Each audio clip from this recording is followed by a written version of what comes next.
नमस्कार, स्वागत है आपका एबीपी गंगा में। मैं हूं अवधेश। बुलेटिन की शुरुआत करते हैं। बड़ी खबर प्रयागराज से है, जहां पर बीते 24 घंटे में 25 कोरोना मरीजों की मौत हुई है और उसके बाद हड़कंप मचा हुआ है।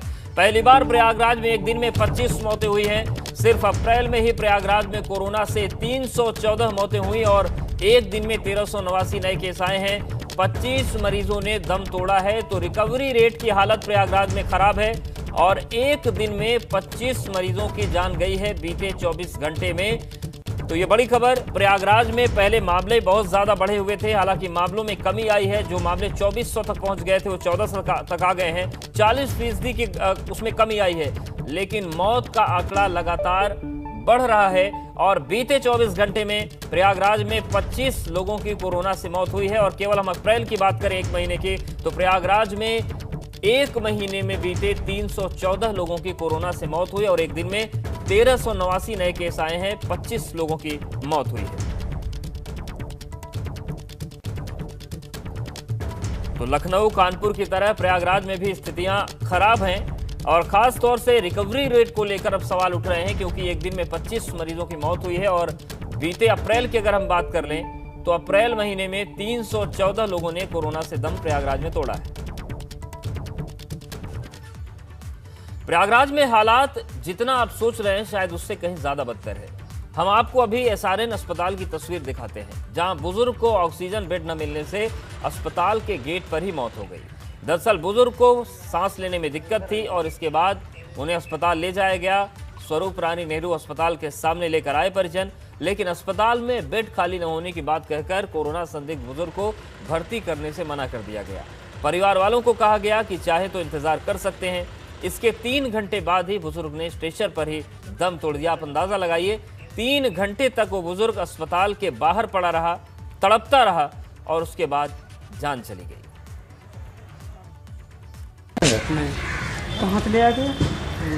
बराबर से लेके आए। तो क्या कहा गया यहाँ? ऑक्सीजन नहीं था, बेड खाली होगा तब मिलेगा।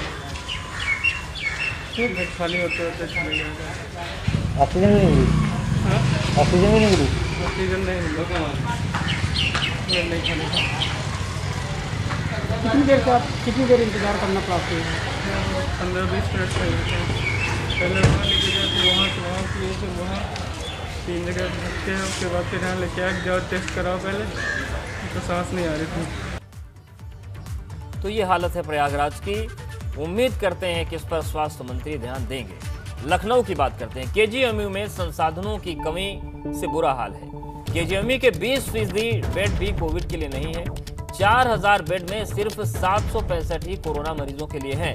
ऑक्सीजन संकट, प्रशिक्षित स्टाफ समेत कई कमियां हैं।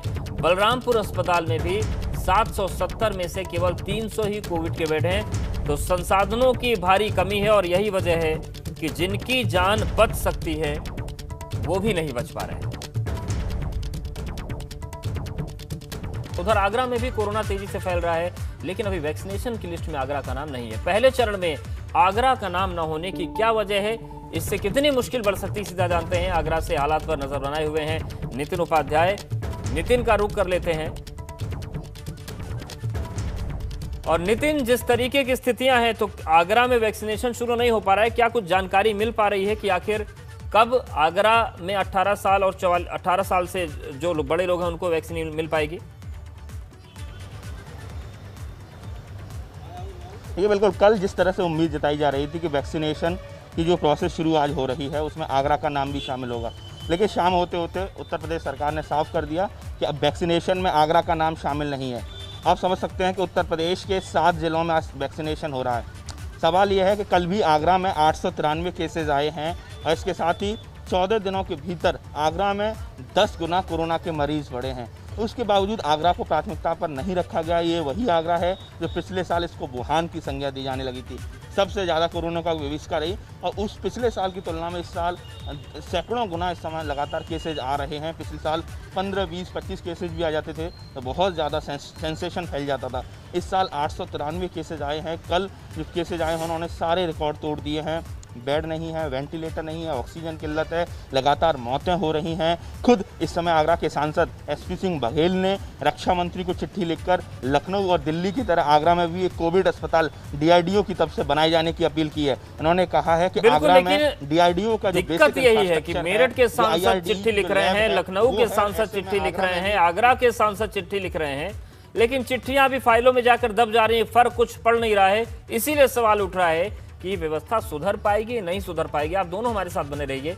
बिजनौर की तस्वीर हम आपको दिखाते हैं। कोरोना नाइट कर्फ्यू की धज्जियां उड़ गई, पुलिस पब्लिक को रोकने में नाकाम दिखी। इस दौरान बेवजह सड़कों पर लोग घूमते दिखे। तो आप आगरा की बात कर लीजिए, बिजनौर की बात कर लीजिए, तमाम ऐसे शहर हैं जहां पर कोई फर्क नहीं है लोगों को और लॉकडाउन को कोई मानने को तैयार ही नहीं।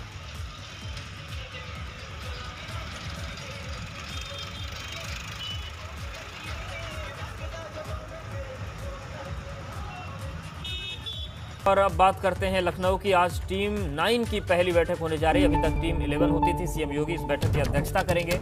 कल ही सीएम ने टीम 9 बनाई है। कोरोना के बढ़ते कहर पर मंथन होगा। इससे पहले टीम 11 होती थी, लेकिन जिस तरीके से कोरोना मामलों को लेकर मिसहैंडलिंग हुई, उसके बाद मुख्यमंत्री काफी नाराज थे और जो नकारे अफसर हैं उनको अब टीम 11 से हटाकर टीम 9 की गई है।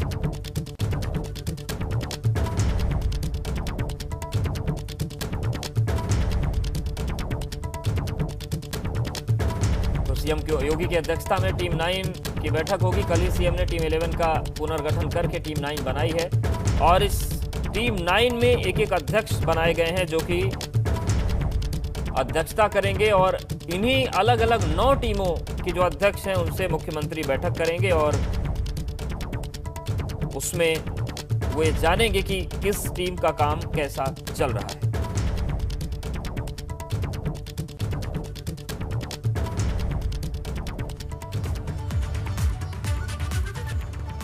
और इस बुलेटिन फिलहाल इतना ही। बने रहिए हमारे साथ।